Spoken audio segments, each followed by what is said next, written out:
Hello, thanks for joining me for another review. We've got the third of my 4 Monkish Brewing Company beers, and this is probably one of their flagship beers. This is their Foggy Window Double IPA, coming in at 8.1% ABV, 80 IBUs, brewed with Nelson, Galaxy and extra Citra hops.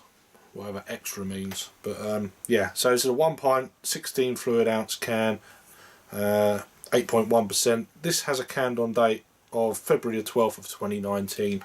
I'm reviewing this on the 30th of March of 2019.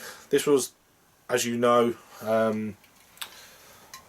part of a winning Instagram competition that I've had about a month ago now. I've had this beer a little while, then it settled, and I didn't want it to have any kind of burn. I'm not that experienced with this brewery, of course, but yeah, they were recently in.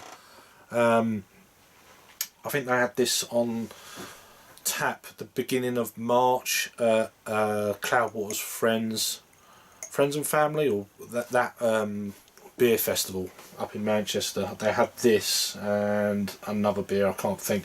I didn't go to it, of course, but I've never had this beer before. But yeah, a big thanks and shout out to Lou Does Beer on Instagram. I was fortunate enough to win the competition, so go and check him out. All the links are down below, as well as the brewery, of course. So let's crack on with this.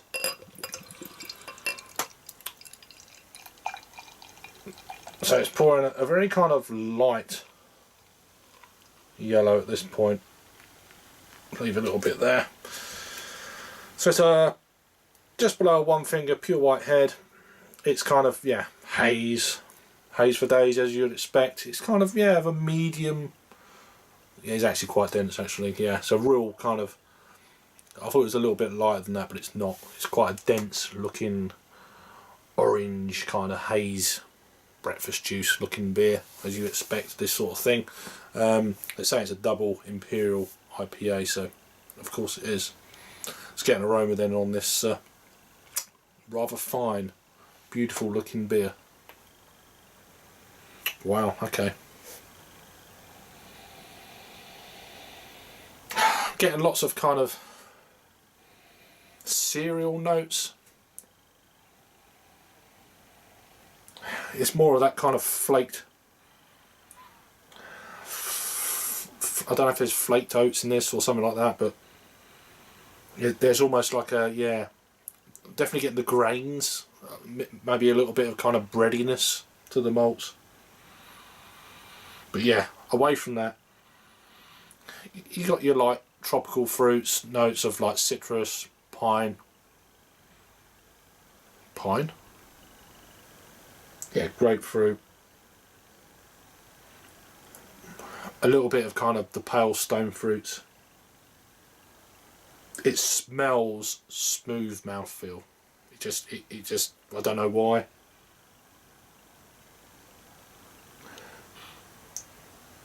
It's all very kind of light and fluffy and subtle kind of aroma.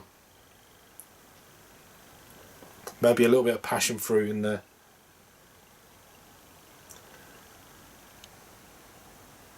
A little bit of pine, but not too much.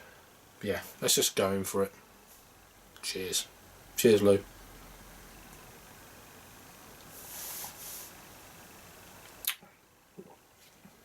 Wow. Wow.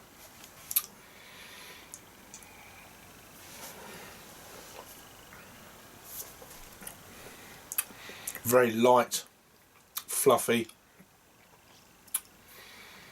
Pineapple mouthfeel straight away. I've had it before with some of these beers where you don't get any kind of hint of the ABV.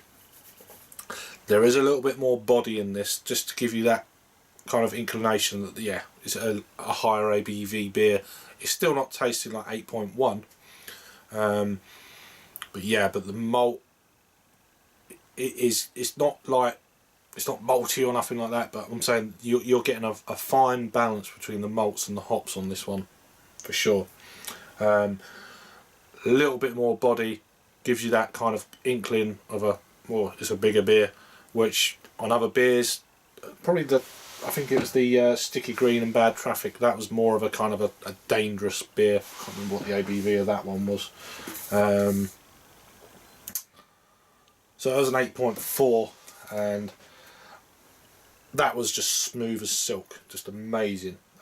This one, still smooth, just a little bit more body going on, and there's a bit more of a rasping bitterness on the back end. 80 IBUs, of course.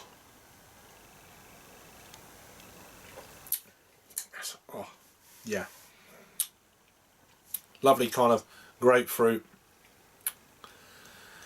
Yeah, that kind of grapefruit puckeriness a little bit. Then your usual kind of suspects for the style of beer that you're drinking. Lovely kind of citrusy kind of zest, fleshy kind of lemon.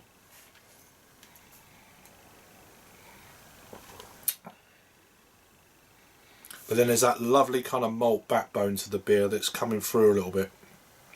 It's a wonderful beer, I must admit.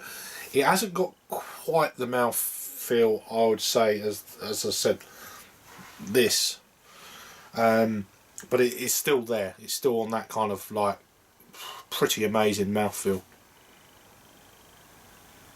I mean, it's not long out of the fridge. Maybe in time when it warms up, a lot of these other flavours and maybe potentially the mouthfeel will actually change slightly. But